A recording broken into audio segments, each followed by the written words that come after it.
আইন শৃঙ্খলার কোনো অবনতি হবে বা ঘটবে এরকমও কোনো আলামত নাই। তো আপনি তো নিরাপত্তার দায়িত্বে আছেন বা আসছেন, আপনার এখানে করণীয় থেকে একটু যদি বলেন। আপনারা জানেন বেশ কিছুদিন যাবৎ এই মসজিদটা নিয়ে দুই পক্ষের মধ্যে দ্বন্দ্ব চলমান আছে। এরই পরিপ্রেক্ষিতে এই সরাইল উপজেলার ইউনু মহোদয় এবং অফিসার ইনচার্জ দুইজনের সহায়তায় মোটামুটি একটা শান্তি শৃঙ্খলার পর্যায়ে আসছে।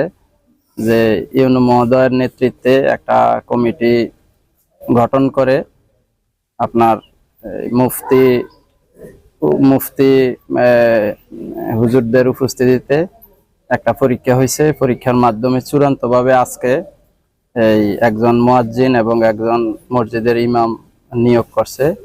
এরই ধারাবাহিকতায় আজকে তাদেরকে এখানে স্থলাভিষিক্ত করার জন্য অফিসার ইনচার্জ মহোদয় আমাকে সকালে জানায় যে সমাজসেবা অফিসার যাবে, ওনার সাথে গিয়ে এই বিষয়টা একটু দেখার জন্য, আইন শৃঙ্খলার যাতে ব্যত্যয় না হয়।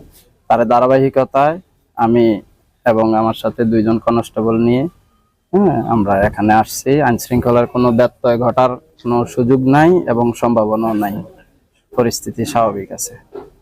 আচ্ছা, ওই যে আমাদের যে মশিউর সাহেব নেতা, ওনার বক্তব্যটা কিন্তু শেষ পর্যায়ে একটা কথা বলছে যে এলাকাবাসী বুঝবে।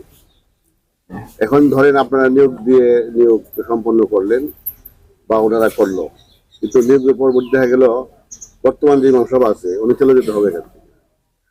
তো সুতরাং উনি চলে যাওয়া প্রসঙ্গটাকে যদি টানি, তাহলে বোঝা যাচ্ছে যে এখানে আইন শৃঙ্খলা অবনতি করার সম্ভাবনা রয়েছে। তখন আপনারা যে শক্তি বা যে আইন সংস্থা প্রয়োগ নিয়ে আসছে, এটা দিয়ে আপনি কতটুকু নিরাপদ দিতে পারবেন? আসলে আইন শৃঙ্খলা পরিস্থিতির যে বিষয়টা, যখন যেই পরিস্থিতি উদ্ভূত হয় সেই পরিস্থিতি অনুযায়ী আমরা সিদ্ধান্ত নিব। আর যদি এক পক্ষ না মানে বা হয়, তাহলে আমরা বিষয়টা স্যারকে অবগত করব।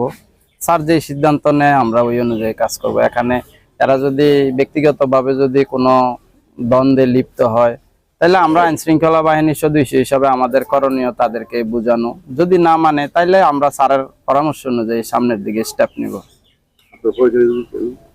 আমি আসাই নিরস্ত্র Jahid Ahsan, beat officer, Pakshimuli union parishad. ধন্যবাদ।